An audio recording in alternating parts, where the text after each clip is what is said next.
So welcome, my name is Faye McGuinness and I'm the Head of Workplace Wellbeing Programmes at Mind. And we're really pleased to be presenting this webinar in partnership with the CIPD. So Mind is the largest mental health charity in the UK, and we won't give up until everybody experiencing a mental health problem gets both support and respect. And we have a goal of supporting 1 million people to have good mental health at work by 2021. And the CIPD simply want to champion better work and better working lives. And I'm really pleased to be co-hosting this with Peter Cheese, who's the CEO of CIPD. And Peter has a personal commitment to really championing mental health as a key priority for employers and employees. So today's session is looking at the mental health at work commitment, and particularly looking at standard 1 of the commitment, which is how you can prioritise mental health in the workplace by developing and delivering a systemic programme of activity. And we'll dive into that a little bit more, but I just wanted to set the context as to what the mental health at work commitment is and why it's important. So quite simply, the mental health at work commitment is a set of 6 standards that we believe all organisations can deliver to improve the mental health and wellbeing of their staff. 6 standards, there's quite a lot in them, but we believe it's the first part of the journey for any organisation that wants to tackle mental health in the workplace. And so why is this important? So before COVID hit, we already knew that we were facing a crisis in terms of workplace mental health. So if I start with the financial costs, because we know that when we're talking to business, it's really important to set that out. But the financial cost of poor mental health at work to UK employers is around £45 billion every year.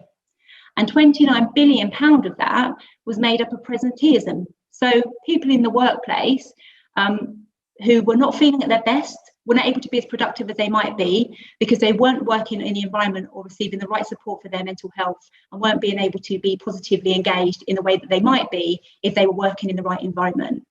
So before COVID hit, we already knew that we were facing a crisis in terms of workplace mental health. But obviously COVID has thrown up a new situation that none of us thought we would be in.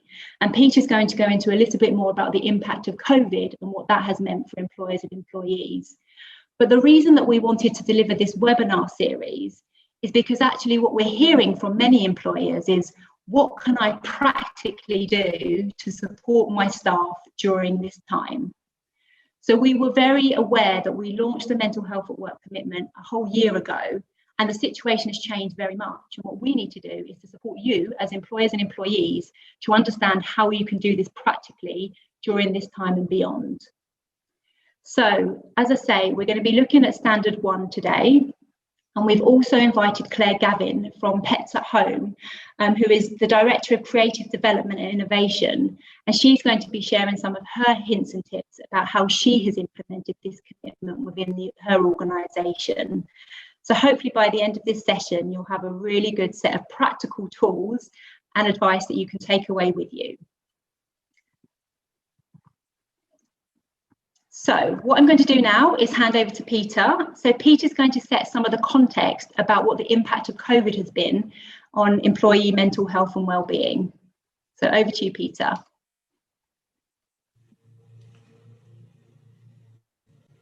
Okay, thank you very much, Faye. So just sorting out the technology there so you can all hear me. So it's a real pleasure to co-host this with Faye in mind.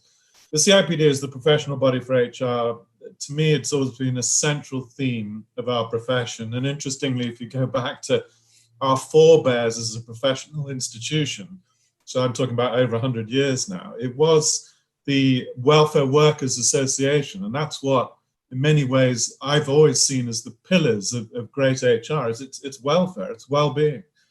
And it's so important in today's world, as Faye's already outlined. So for us at the CIPD and our professional membership community, this is a big and core theme and always has been.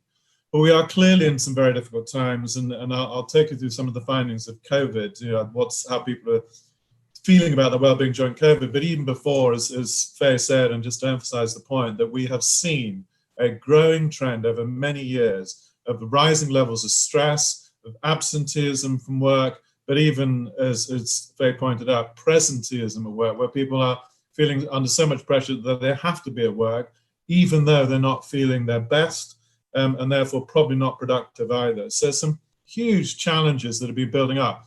Now, as the CIPD, we've been working with Simply Health on regular surveys every year for 20 years now, asking people about mental health and particularly stress at work, and seen that growing trend.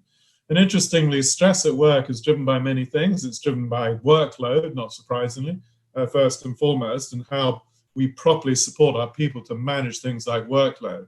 But of course, it's not just about work, it's about the nature of the organization and the people I'm working with and the support that I get from them, and how much they seem to care about me as a person and are giving me voice. So we also know that management style, which is really the relationship between the line manager and the individuals and their teams, is a big determinant of how people feel about work and about the levels of stress and therefore the impact on their mental health the work is having. So that very, very fundamental relationship. And then other relationships at work and how they get on with their colleagues, and again, how much they feel supported and do they have voice? Can they be authentic? If they're struggling with issues, are they able to talk about those openly? And certainly, if I reflect on my quite long career now in the world of work, it really is only in recent years that we've started to be far more honest about mental health at work, and Mind and the work that they've done over the years has been a big driver of that. And then we had the Thriving at Work report, the Stevenson Farmer report, that Paul Farmer, the chief executive of Mind, helped to lead to again put much more onto the front and center of the business agenda, the importance of mental health and well-being. So we are seeing progress, but now, as we come into this time of COVID, as you can see, and this is part of, again, very regular surveys that we can do, and what this slide shows is that for the most part, social connections, not altogether surprisingly, people feel that they're worse off in terms of social connections because of the constraints of work and working from home for many people. That's affected that. And as I've already said, that social connections, relationships at work, is a very, very important part. Which, for the positive side, helps people feel good about the work that they're doing and supportive to their mental health. Now, of course, relationships at work can work in other ways as well, which are not always positive. But I think the context of this question is that, for the most part, we are assuming that people see social connections as an important part of work, and therefore having a reduction in them is having an effect on their mental health. And then, of course, financial security. Also, as you can see, by and large, it's not great. There's a third of people saying it's worse, their sense of financial security, and that is not surprising, given all of the uncertainty in the job market. And now, particularly as we move through these second waves of COVID and all the debate going on now with the unwinding of furlough schemes, every expectation there's going to be a significant rise in unemployment and therefore greater insecurity in the communities at large. And if I reflect even over these last, whatever it's been, 4 or 6 weeks, since we did this survey, I think the conditions have got worse. And it's not just because of this sense that there is more unemployment ahead of us, but also just the sense for so many people saying, well, okay, we got through the first 6 months of lockdown, and there was I suppose, a degree of novelty with some of that, and we all kind of pulled together and things. But now we're in this next wave and phases with lots of real uncertainties for how long, because whether vaccines or whatever are going to get us out of this. So how long is this going to go on for? We're also, of course, coming into the darker and winter months, which are never great for these sorts of things. And then all these different localized lockdowns and rules. So I think, sadly, we can anticipate some of these sorts of things are going to worsen. Now, the other perspective I'd have on this is that when you look at some of the, in fact, Faye, if you jump to the next slide, you can also think about it a little bit about segments of the workforce and who might be more affected. And we know that, for example, young people are more likely to be affected through the job uncertainty, being able to either get a job or being let go from previous employment, and sadly, that's almost always an effect of economic downturns. And we don't think it's going to be particularly different for this downturn. So the mental health and well-being of young people is something which we certainly need to be paying attention to. And also, there's been evidence growing that women are being affected. And when we talk about other ideas like asking people, do they feel productive in what they're doing? that quite a lot of people have said, actually, I'm feeling reasonably productive working from home. But it is more women who are saying they're feeling less productive. Now, that of itself is a stress, because if you're feeling, well, I'm not being very effective and not being very productive, then that is going to affect your overall mental health and well-being as well. So a lot of other effects, which I think are beginning to emerge as we go through this next phase of the pandemic. But this slide points to these issues very clearly. We can see for physical health, about a third of people saying, actually, now I'm slightly worse on my physical health. And of course, in particular, and this is really the subject of these seminars, is people's mental health. And again, I know, Faye, you've done some research asking people about levels of depression and things like that, which is rising. So sadly, I think we are in a context where we all have to redouble our efforts in how we understand and support all of our people on these questions and challenges of mental health. And to look at it positively, I think also a reinforcement of things that we've been working on for a while, and hopefully we can therefore build from. And when we do get through this, to use the phraseology, that we will bounce back better, that we will understand so much more of how to create supportive working environments which are good for people's physical and mental health, will create more flexibility in how and where people work, which of themselves are big stress drivers. We won't all be, well, not all, because not everybody, of course, can work from home, but where we have that opportunity to give people more choice in how they work, and even for those who have to go to physical workplaces, to provide them opportunity to work in more flexible ways, must be some of the positive outcomes that we drive towards through all of this. So as you can see, and I don't think any of you would be surprised by this, the kinds of surveys that we're doing very regularly on these sorts of questions are indicating deterioration in some of these aspects of well-being. So Faye, if you just move to the next slide. The question then is, as Faye's already touched on, what do we do? Now, just to reflect on our most recent survey, I mentioned we've been doing for 20 years now these surveys on well-being at work. So my point I'd already made, that we have been building on this stuff before we hit the pandemic. So 51% of organizations saying they have trained managers to support staff with mental health, which is an increase on previous years, and quite a significant increase. But still recognizing that for many managers, these are tough conversations. And let's also be honest, we have to look after the managers. I've often worried with some of these initiatives, it can sound like, right, it's all about training line managers. So after all, themselves can be relatively junior levels. They will have the same stresses and strains, and sometimes just as much or even greater than some of their staff. And they are not immune to any of this. So we just need to be very, very mindful. But when we talk about line managers or managers, we got to support all of them from the top of the organization down. Otherwise, they're going to be in no place to be able to support others. And it is also finally saying that whilst what is the ask, I suppose, of line managers? It is not to become mental health experts in their own right, but it is this last point, being able to say, can they understand and recognize where there may be mental health issues with some of their teams and their workforce? Do they know how to open up the conversations, and do they know where to point to for further support? So all of these employee assistance programs, which is such an important part of this, to provide support to everybody, that I think is the major ask of our managers. But I think it might be an interesting part of the Q&A here. What's the real ask here? And it isn't to turn them all into, as I said, mental health experts. It's just to recognize it right through all the levels of our organizations. We've got to make people more aware of how to support their colleagues, how to open the conversations, and where to go for deeper support. And organizationally, besides what you may be doing with EAPs and the like, there is so many good resources out there. The Mental Health at Work Gateway, which Mind and we and others have contributed so much to, has a wealth of information out there that can help us all.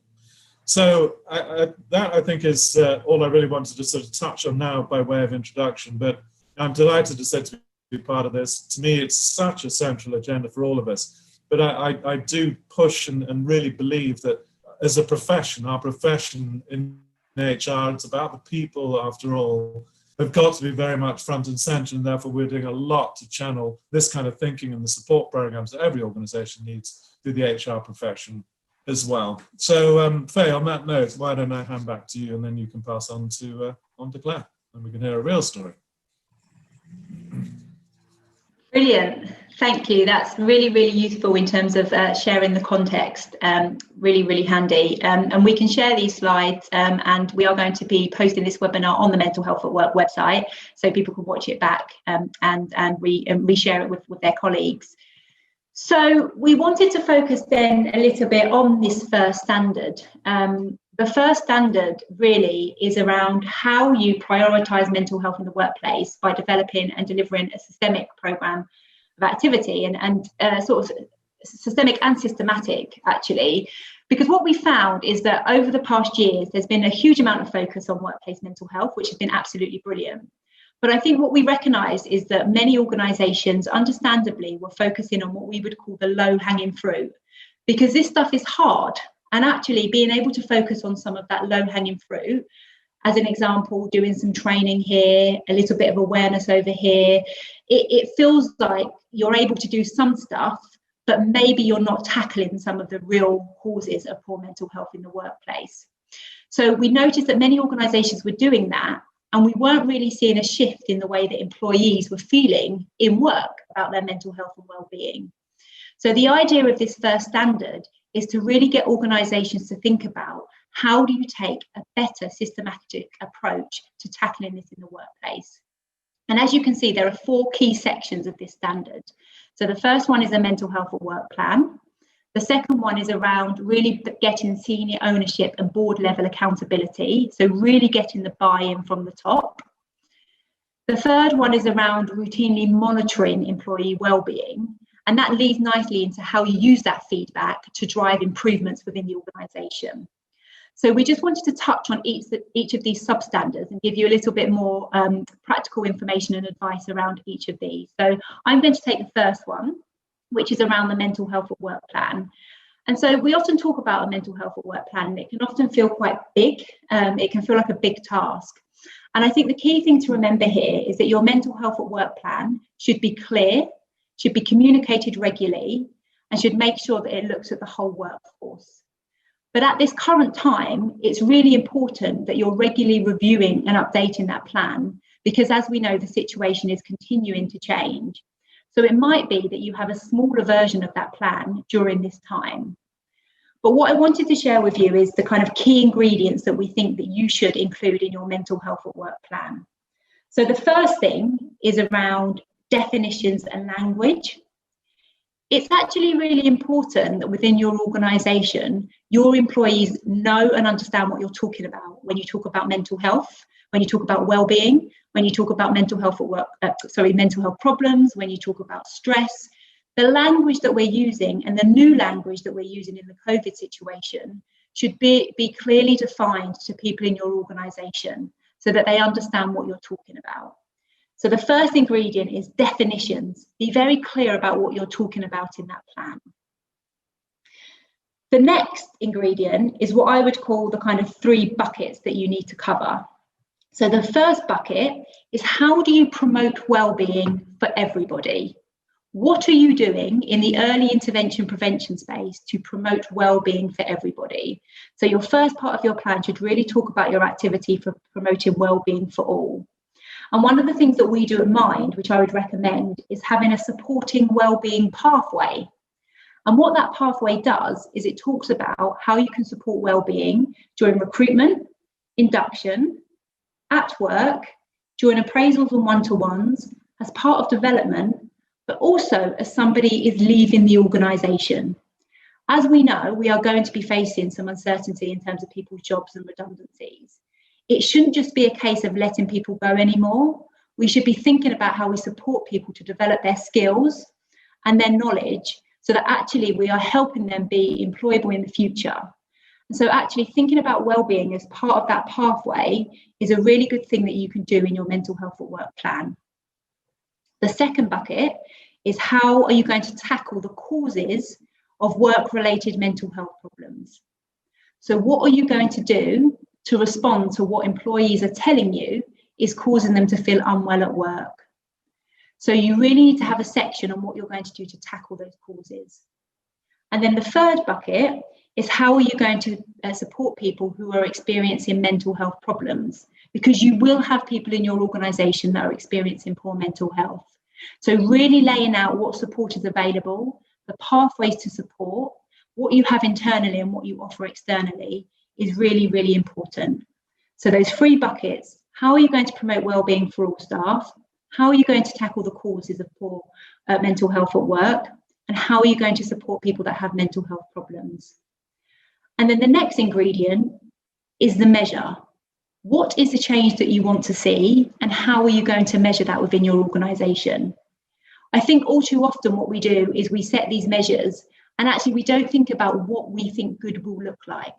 Have some aspiration. What do you want good to look like within your organisation? And set those out in your mental health at work plan. And then the other key thing that I would make sure that's included in your mental health at work plan is how you're going to understand the needs of every individual. And this is where we talk about the Wellbeing Action Plan and promoting that for every individual within the organisation. So your organisational mental health at work plan will look at everybody, but also have a section to talk about how you'll understand individuals. And the Wellbeing Action Plan is a really key way to do that. So that's just a really simple framework for how you can develop your mental health at work plan. And as Peter said, we have loads of information on the Mental Health at Work website that can then help you populate under each of those buckets. So that's a really good starting point for you to start thinking about that. I'm going to pass over to Peter, who's going to talk about senior ownership and board level accountability, and particularly how this has been done as well in the CIPD. It'd be great to hear about that, Peter.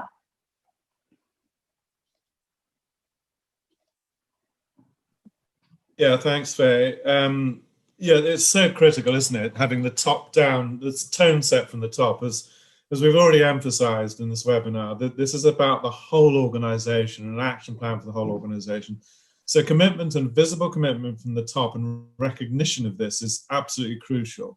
So I've always believed in these agendas. I've always talked about them very openly within the CIPD. We try to talk, provide forums where people can talk openly about their own mental health issues. And I've seen many other organizations do this. So there have been some really interesting examples of leaders of very big corporations being very visible about their own personal mental health challenges. And I think of people like Bernard Looney, who's now the chief executive at BP, and I was privileged to be part of a session with him and a number of his senior directors talking about these things very openly and very personally. We saw similar things at Lloyd's Bank with Antonio Horta Rosario, who himself actually had been off for about 6 months, was stressed from work. And interestingly, this was probably 4 or 5 years ago, openly acknowledging that the reason that he was off work was because of stress. And I, as I said before, when I reflect back on my own life and career, that would not have been the story that had gone out even 10, 15 years ago. It would have been some other story that they would have concocted. But so that idea of visible leadership commitment, which is also opening up to our own individual personal challenges, mental health challenges, our own stress at work challenges, and what we do, both to help support and manage it for ourselves, and talking about our own personal stories, is very, very much part of, in my view, this idea of therefore setting the right tone from the top and engaging the whole organization in believing that this is something for all of us to support, as Faye has rightly said. And then, of course, I think our other role as leaders is to communicate what we are doing. So, of course, there'll be many channels of communication in an organization about what kind of help, what kind of employee assistance programs are there, what are we understanding about the measures, and what are those measures telling us about the nature of our organizations, and indeed the culture, which I've stressed already. It's not just the nature of the work or the job itself, it's how am I supported. It's a lot of these, if you will, softer sides of relationships that are so important. So that's the other thing that I would say about leadership and all of this is we've got to draw together that insight across our organizations about what it's telling us about things like our culture, about how open we are with each other, about how much we're supporting each other. And we've got to communicate openly and honestly with the organization about where we are and what action plans we are taking to improve and drive forwards these agendas. So as I said, I think it's absolutely rooted in this idea, which is very clearly part of this standard, that you need the leadership from the top. You've got to send those signals that we're all serious about it. It's measuring the right things and then being transparent and open about where we are on that journey and the action plans and the communication across the organization that needs to be consistently communicated through top leadership. And when you combine that with the openness and honesty of leaders themselves talking about their own mental health challenges, which makes it real and human, then I think you've got the essence of what we're trying to drive from the standard about top-down commitment. So, Faye. Great, thank you, Peter. So then, looking at 3 and 4 here, they link nicely together. So routinely monitoring of employee wellbeing and feedback to drive improvements. So we all hear about the kind of annual staff survey, and I think I can tell you that if I do mine on a Friday, I will probably feel very differently to if I did it on a Monday, because I've had a great weekend and I'll probably be feeling at my very best. So as much as those yearly staff surveys give you really good insight into how the organisation might be feeling, it is really important to recognise it's a very small snippet of time. So actually, during times like this, when we know there is increased pressure, increased stress, increased anxiety broadly across the board, it's really important that you start thinking about how you can do more regular pulse checks and checks with the organisation to see how people are feeling. And what we're hearing from employees is actually they want to be able to see quicker responses, not necessarily that the organisation are implementing things immediately, but that they're hearing back about what the organisation has heard and what the organisation plans to do about it. During times like this, when everybody is feeling really uncertain, providing that certainty is really, really important. So you said, we've heard, we're going to do. Really simple. You've said, we've heard, we're going to do. So what we would recommend is that you introduce those regular pulse checks. Depending on the size of your organisation might determine how regularly you do those. But during this time, I would say that you want to at least be checking in once a month and making sure that you're getting a sense of how people are feeling. And that can obviously go hand in hand with your yearly surveys and any other indexes or things that you do. So that's really, really important at this time. I think it's really important that you start to think about any COVID-related questions that you want to ask as part of your surveys during this current time. So you need to start incorporating questions about people working from home and the impact that's having on them, any barriers that they're facing in terms of their living situation that might be impacting on them at work. We have to recognise that everybody is living in completely different circumstances. And you have to start incorporating those questions about what things are going on in people's homes that might be meaning that they can't work at their best. So really starting to think about those COVID-related questions, I think is going to be really, really important, particularly if you want to start measuring people's well-being over the next 3 to 6 to 9 to 12 months. So regular pulse checks, make sure you're incorporating those, and then using those to really drive what you're going to do as an organisation. What I think is also really important is to identify that you have different groups at the moment within your organisation. You'll have people that are working from home. You may have people that are returning from furlough and are feeling that kind of anxiousness and worry about what that return to work means. You've got working parents, you've got working carers. You have different groups within the organisation. So how can you create the space for those different groups to feed back the impact of mental health at work on them, the impact of COVID on those? That could be in the form of kind of working groups, focus groups, different surveys. But it really is an opportunity for employees to feel as though they are personally being listened to, and you're incorporating that into your routine monitoring. I know that it can often feel like this is a lot and it's quite a big task, but actually fundamentally what we're saying is, if you listen to what your people need, you're going to be able to give them what they want. And then you're going to have a happier, a more productive, a more motivated and committed workforce. And actually, we've seen some really positive signs from some of the research that the business and the community has done in employees saying that they feel like their employers have supported them really well during the coronavirus. So this is a really good opportunity to keep listening and keep building on that. Peter, anything to add on that? I'd absolutely echo that last thought. I mean, it's paradoxical, of course, because on the one hand, we're all acknowledging this is tough, but of course, yes, organizations have stepped up. And I think we've seen, interestingly, a lot of organizations talking about different kinds of relationships and a more human relationship with many of their staff. And we're all doing it, aren't we? I mean, after all, if you're on Zoom calls with your teams, which many of us are or equivalent, and you're staring into their living rooms, it's creating a different sort of dynamic in how we relate to each other. And I've so often reflected on, the sort of standard comment, "How are you today?" or whatever. And in the past, it was a sort of more or less a greeting. You weren't particularly listening for a response. And now I think we are asking that, and we're asking it more than once. And I often say, even if you just take that, just say to all your people, just ask it twice. And not just how are you today? Oh, fine, and then move on. And then you can see actually maybe they're not quite fine.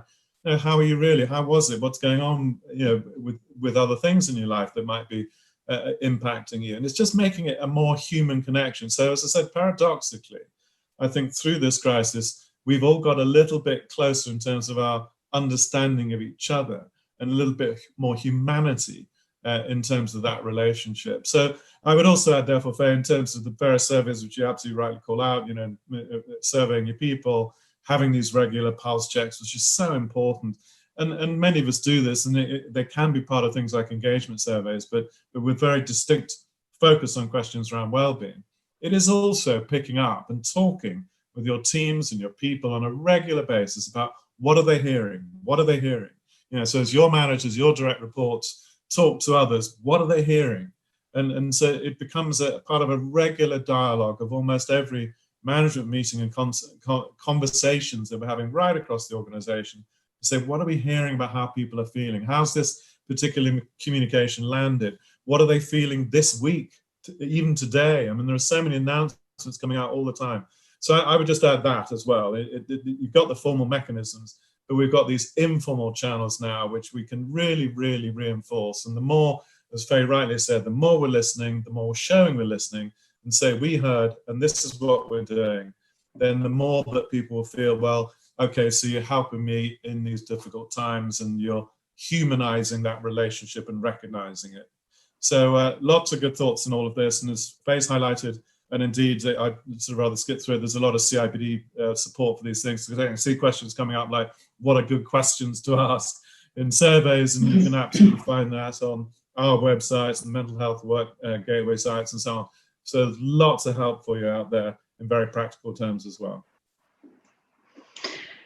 Great, thank you. So what I'm going to do now is I'm going to hand over to Peter, who's going to ask Claire Gavin some questions. So Claire is from Pets at Home, and Pets at Home are doing some great stuff in this space. And we thought, you know, it's really important actually to bring an organisation in who can share some of the kind of hints and tips about how they've gone about this, any of the challenges that they faced and how they have overcome them. So Peter, over to you to ask Claire some questions, and I will unmute Claire. Yep, thank you, Faye, and welcome, Claire. Thank you so much for joining us. I mean, as I said before, I think it's always great in these webinars and seminars to hear real live stories about what you're doing. But maybe just start with describing your role in the organisation and why, therefore, you're also passionate and leading on some of this work for Pets at Home. Yeah, absolutely. Well, thank you for having me to start with, and great to see you all.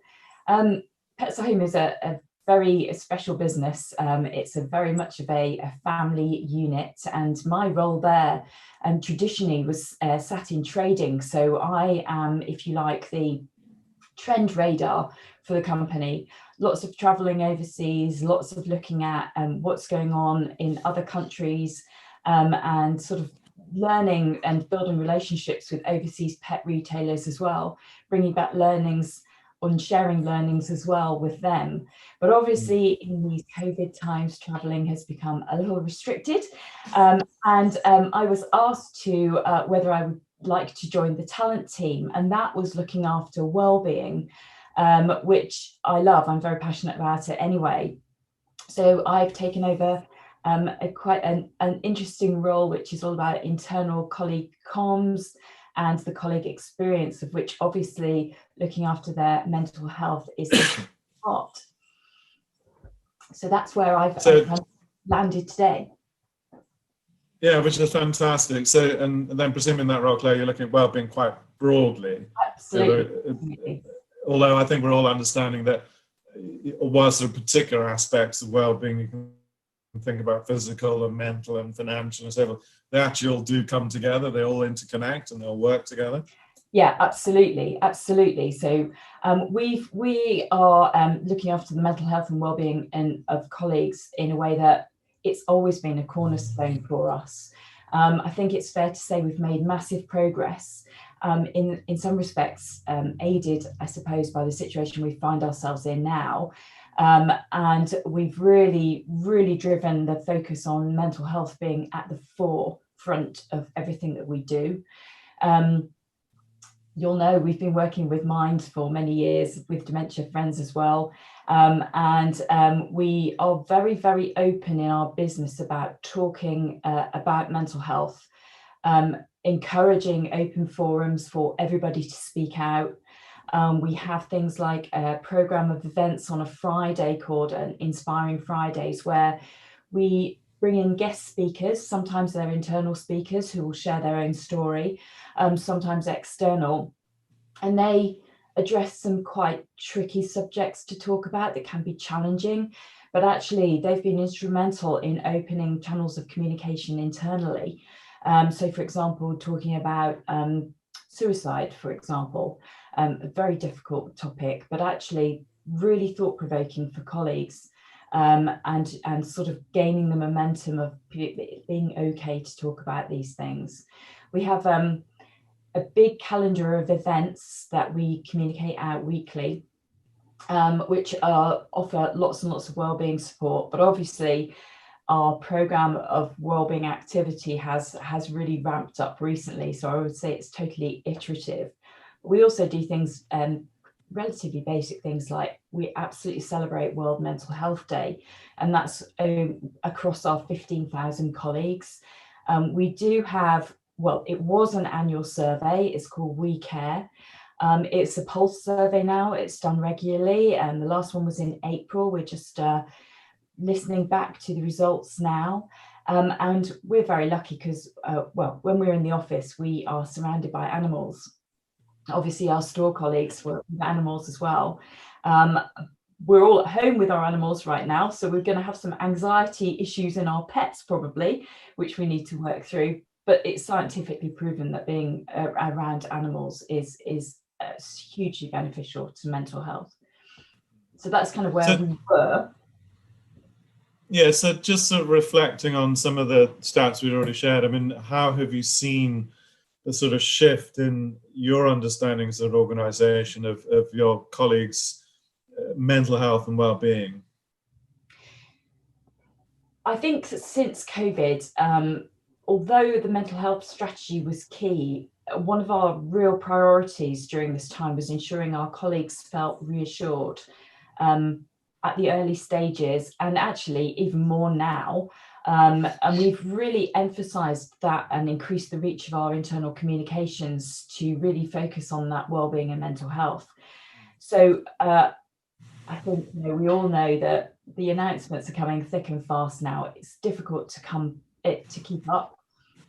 I think our focus has been on creating clarity for those colleagues in very uncertain and worrying times, and providing guidance to them, so that, you know, they understand, or they can navigate, we can navigate for them, if you like, the conflicting and complicated information that's coming out.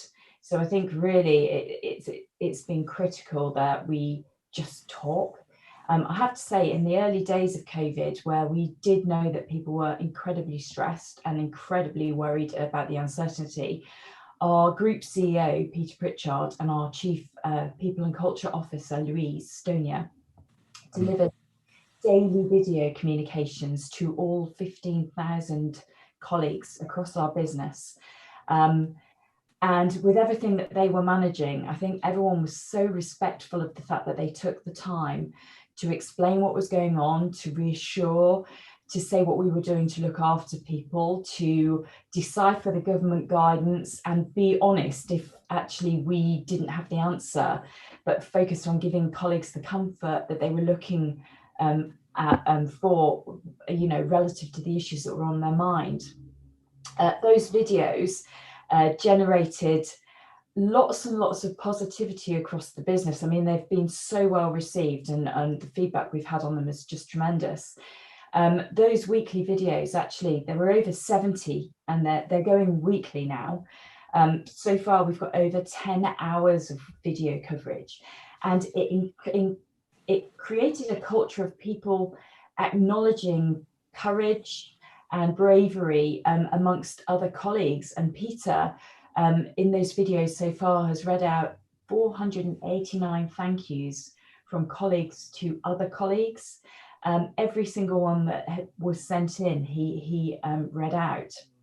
So there's a real kind of even more of a family culture than there was, and real togetherness. I think, you know, to your point, Peter, earlier, we've really tried to equip our line managers with guides. So, you know, those colleagues that were maybe being furloughed, we have given them guidance, but also guidance for the line managers of those furloughed colleagues. And Peter and Louise also took the time to have some open forums with furloughed colleagues, so that we could listen to how they were feeling, even though they weren't in the thick of what we were trying to manage. So we really have tried to involve everybody. And we also have a Caring for Colleagues fund. So any colleague who's suffering or may be at risk of suffering financial hardship can apply for a grant. And we topped that fund up to £1 million at the beginning of the pandemic. So we've awarded getting on for 400,000 now, and we're actively campaigning for people to come forward and take advantage of that, because, you know, we're supporting their well-being with newsletters that talk about all the pillars of well-being. Of course, one of which is financial, and whatever we can do to support them, and the Caring for Colleagues is an example of that as well. No, that's fantastic. So, I mean, obviously, I mean, going back to the standard, you know, that Faye took us through, so things like top level senior commitment, it sounds like you've always had that, but interestingly, as there were so many leaders, and I include myself in that, we've all had to massively step up our communications. But as you said, 10 hours of video, daily briefings, that's a big commitment. And but the positive response of people from that. So it sounds like, in terms of the standard, you've got very clear and visible top level commitment in the organization, which is, as we said, is so important. You've got an action plan, and you describe various elements of that already. And then you're obviously measuring too. I mean, maybe just spend a minute or two on that just sort of talking about that, because we want to make sure we've got a couple of minutes of Q&A as well. But just a quick couple of thoughts on, so how are you measuring and understanding that the actions that you're taking are actually supporting people effectively? So, well, we are pulse surveying, and we've opened the pulse survey up to include more engagement, well-being, and ED&I issues as well, because we're really focused on celebrating everyone being the best version of themselves and being, you used the word earlier, authentic, and we want to celebrate that. So we've really dialed that up. We are holding tune-in sessions, we call them. We've got conversations going on at the moment which are sometimes a little challenging, because they are all about ED&I conversations. So colleagues, over 80, in fact it's actually now over 100 colleagues are tuning in for those conversations. We've had over 40 colleagues sitting at a round table with our executive board, just sharing what the business can do better, what we've learned, what they would like to see. We're really focusing on listening to our colleagues. We have a Wellbeing inbox, a Wellbeing Facebook page that has 2,500 members that talk to each other, so we can listen there as well. And what do you use the inbox for, Claire? Is that so people putting in suggestions? And absolutely. So we really want to hear, you know, what's working, what's missing. We have a support page in all of our newsletters that directs, so it's like a library. And our newsletters we've actually translated into a format that we can monitor who's reading what, and what kind of level of pickup we get, so we can measure that as well. Yeah, that's terrific. So lots of, as you say, ways of feeding back and understanding the actions and interventions you're making a difference. And as we both stress, Faye and I both stress, then people can see that they're being listened to, that the organisation is taking actions from that, and then continuing to monitor the effectiveness of those different initiatives. And I guess, you know, looking ahead, these things are reinforcing even more for you as an organisation the importance of all of this, aren't they? Absolutely. And, you know, we've also because we gave so much support to line managers and also to our furlough colleagues, because that was very difficult. Yes. Our customers in stores have been very challenging for our store colleagues. So we've done an awful lot of training and development, a new program every week with webinars, e-learning, but we've also found it necessary actually to design some very specialized training to help those in-store colleagues deal with challenging conversations that have been coming their way. The sad part of it. Yes. That's been hugely well received as well. Yes. No, that's good, because you're right. I mean, so much of the conversation in many forums I see is about people working from home and all of that, but all your frontline workers, people in stores, the difficulty and challenges they're facing, which are going to get harder as people are finding these circumstances harder. And they're trying to do the right thing, but still having some difficult conversations, as you said. So really good to hear about that part of the story. Yeah. We also have a buddy system. So every one of the directors, each of the directors in the business took it upon themselves to phone every fortnight, every store in an area. And I have to say, doing that, we've learned so much, because it's a wellbeing call, but actually it gives the store colleagues at the front line a voice internally that actually we can really feed back what really is going on, how they're worried about welcoming furlough colleagues back, for example, and that's where the difficult conversations training came from, because they were asking for it and telling us they needed it. Yeah, very, very good. And as you said, I think you've all learned about, because of the nature of your business, how pets help. I mean, it's fascinating, isn't it? Yeah, and I'm sure you know this, just anecdotally, that the price of kittens and puppies has pretty much gone through the roof, hasn't it? As people are sort of saying. Yes, I am one of those statistics of a new puppy owner during COVID, and yes, you are right. Yeah. I have. Fantastic. Well, thank you so much, Claire. I think I'm going to, Faye, shall I hand it back to you and let's see what questions we've got in the last 10 minutes or so. Yeah, thank you, Claire. That was brilliant. Really good to see how an organisation has really taken this and really run with it. Thank you. So Ewan has been keeping an eye on the questions for us. So hi, Ewan. Do you want to read them out for us? Hello from the York office. Yeah, we've got a few questions. I think perhaps because it's the first webinar, some of them are sort of more related to the commitment overall. So we'll perhaps save those till the second part and start with a couple that focus more on what Claire was just talking about. So Jenny asked whether if she has a questionnaire that she would suggest to use for wellbeing pulse surveys. And a little earlier, Charlotte also asked about whether there's a recommended survey template that helps to ask the right questions and get the most useful insights. Yeah. Claire, would you mind sharing maybe some of the questions that you use in your pulse survey? Sorry to put you on the spot in case you don't know them all, but any sort of themes that you tend to follow? Yes, we are. Well, we've tailored ours to a certain extent, and I think the one thing I would say is you have to know your organisation and what you want to get from the survey and what you want people to tell you. So we very much focused ours on how are you feeling, how is your well-being, what do you think we could do as an organisation? So we've got lots of free text questions. Tell us what we can do to help you. I mentioned that it's about engagement. You know, are you proud to work for Pets at Home? Are you confident that the leadership knows what they're doing? Which is, we score hugely highly. I mean, really, really highly on that. Everyone's very, very motivated and everyone's very supportive of the leadership. And then, as I say, we've also asked about ED&I as well this time, for the first time, actually. Yeah. Yeah, I mean, I think that's the interesting point, isn't it? So sometimes it's weaving a number of these questions into existing surveys, and because there are a number of issues, and EDI, of course, is another really important one. How do we be sure we're creating inclusive cultures and so forth? So you can weave these things together, but I think you make a very important point about contextualizing. So, you know, you can go to the Mental Health Work Gateway, CIPD, we've got plenty of examples which are free to access on our websites around, and BITC and so forth. There are a number of sources for good general questions of the kinds you've asked or the kinds you've indicated. But I think it is important to contextualize. And then for your own organization, and then also look at it, you know, in terms of what you're already asking around things like engagement and so forth. You don't necessarily say, right, here's another whole survey on well-being, when you're already asking questions about how people feel about working in the organization. It's about extending some of those questions to get a little bit deeper, perhaps, into what's working for people and what's not. Yeah, and I would just add, I think, a really good point there around free text. We actually get so much information from allowing people to put in that free text rather than just yes, no, or a scale. So I think actually you should allow that for most of your questions, because you get some really rich data.